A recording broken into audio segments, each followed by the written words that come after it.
G'day, Andrew Murray here from the Apartment Specialist. Welcome to our channel. Today we've got Chris here from the team. How you doing? Cool. And today we're talking about finance. Is it the same getting finance for a house than it is an apartment? And if it isn't, well, what are the differences? So Chris, what are the basics? Well, the basics start, regardless of if you go to buy an apartment or a house, the bank is still going to be looking for three key things, okay? Number one, can you actually service the loan they're going to provide you? Yep. Okay, that's really, really important. Of course, they're going to make sure of that. They're giving you money, okay? At the same time, they're going to look at how much deposit have you got. So if it's a first home, regardless if it's an apartment or a house, have you got your 20%? And if it's a second investment that you're making, have you got that 40%? Yep. And then the last key thing, especially if it's your first home, they're going to maybe ask for a valuation, okay? Does this value up to the amount of money they're giving you? Is it justified for what you're asking and what you're being charged?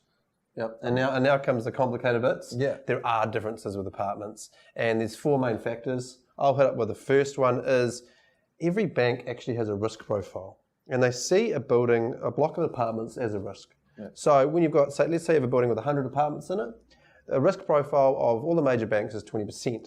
So for example, you've got 100 apartments. If they have already lent to have mortgages on 20 apartments in that building, they won't lend any more in that building, which is really frustrating, especially from a real estate agent point of view. But you can really understand where they're coming from, especially there are risks with apartments and that kind of thing.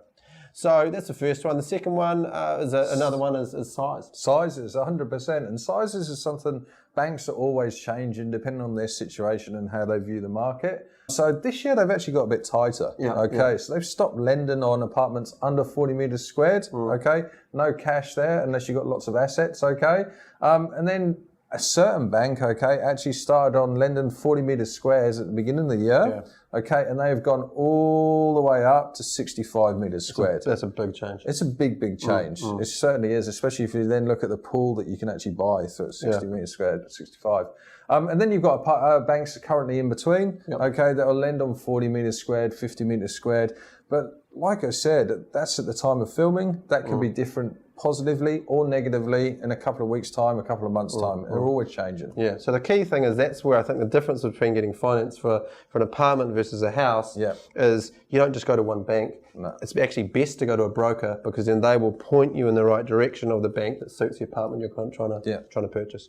Okay, so the other one is servicing. There is a difference here. Okay, so when you think of servicing, when a bank takes into account, what you can afford, with a house, they don't take into account your maintenance costs, i.e. how much it costs to paint your house. Does it need a new roof? That kind of thing. But with apartments, they will take into account the body corporate fee and that kind of thing, which means if your finance is tight and you're really trying to push it, that will affect you and knock you down maybe $40,000, $50,000, somewhere around there. So that's an interesting one. The next one is, it's a good one, a blacklist. It's a random one, eh? Yeah, the blacklist. The blacklist. So what's that, Chris? So each bank has their own blacklist that they run by, okay? And in principle, this is a brilliant idea because it's actually a book that actually says, hey, we are no longer lending or currently lending on these buildings, A, because they've had issues, B, because there's currently having issues, or C, maybe because there's issues foreseen in the near future. Okay. Brilliant in principle. The one issue that we face a lot of the time, and where we need to get our mortgage brokers in to help us, is quite often these are outdated, and the banks actually often need a little tap just to say, hey, this building's good to go now, update your list. Yeah, absolutely. And that's the thing, I suppose you can't expect a banker who's never actually most of them have never even seen these apartments to actually know, but it is really frustrating. And that's why I think a broker is really good in this situation, because they'll be able to go to all the banks and they'll cross-reference and actually find out what's going wrong and what isn't.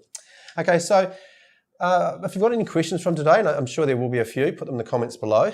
But Chris, thanks for coming in today. Thanks for having me. Cool. And next week we're going to talk about these sizes, because what effect when these banks change these sizes will they have on your apartment? One is if your one was 40 and all of a sudden the bank puts it up to 50. What happens to you?